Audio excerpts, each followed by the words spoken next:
know when it's ready. It's ready.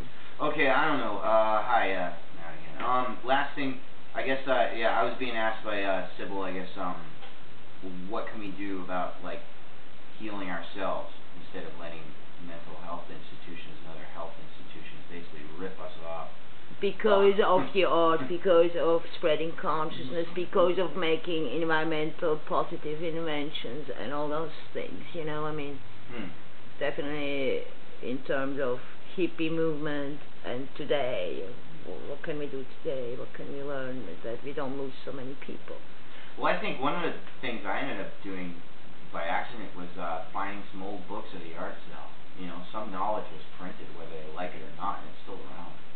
Yeah, it's around. So you can find it, and the other thing is that you know, it's just kind of like, that's why there's the internet. That's the one good thing, is that you know, there's a lot of independent authors now are actually being read instead of censored like before, because now you know that nobody owns all the printing presses, and you don't even need them. Yeah. You know, that's one thing that's great. Like the Wi-Fi revolution is just really good.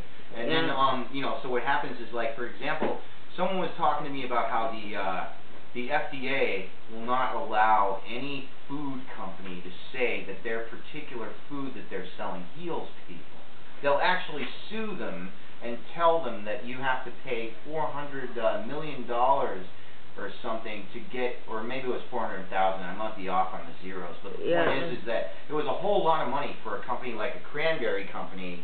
They were touting their antioxidant properties of cranberries and their healing abilities, and you know, they got a notice from the FDA, you know, to cease and desist immediately, or else apply for a you know, a drug classification permit, because that is called, in their legal terms, being an unscheduled narcotic or something like that. Some kind of, like, illegal, you're actually claiming that you have a drug. It was a law that was made to stop snake oil salesmen, but see, now they're basically saying, the FDA are basically saying, anyone who touts like vitamins or herbs or food of any kind as being healing is a snake oil salesman who's trying to be a quack and rip people off, which is completely untrue. It's in fact the opposite. Well, and then the beef board and the dairy board have bought out Congress, so then they can go and push dairy milk down children's throats and call it nutrition. Exactly.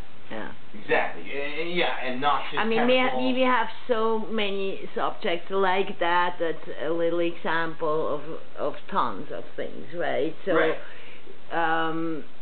how can we do a change? Well, we got what I was saying is that, you know, it's part of it is the internet. With protection, without getting killed or hurt. Part of it is the internet. I mean, you know, hey, have a good one, Bryce. All right, part of it is the internet, you know, where, like, you know, you can go to in front of a library even when it's closed, which is ridiculous. That's another topic, and at least see stuff that people have written independently without any interference. Right.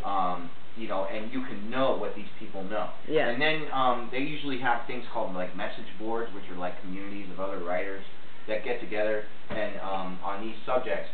And then, you know, like, what'll be really cool is sometimes, you know, they'll, like, post, like, a meeting, like some kind of you know, like, say a gathering, like, you know, I mean, Burning Man is one anyone knows, but there's all kinds of other ones that people don't know. Yeah. So the point is in order to get the real information, what's good is it's easier to find it now if you know how to look. Yeah. And then after that, to find the people that will kind of protect you who also know this information, it's actually not as hard as it used to be, because you can go to these virtual places and get the information and then meet up with them and team up with them, and there you go.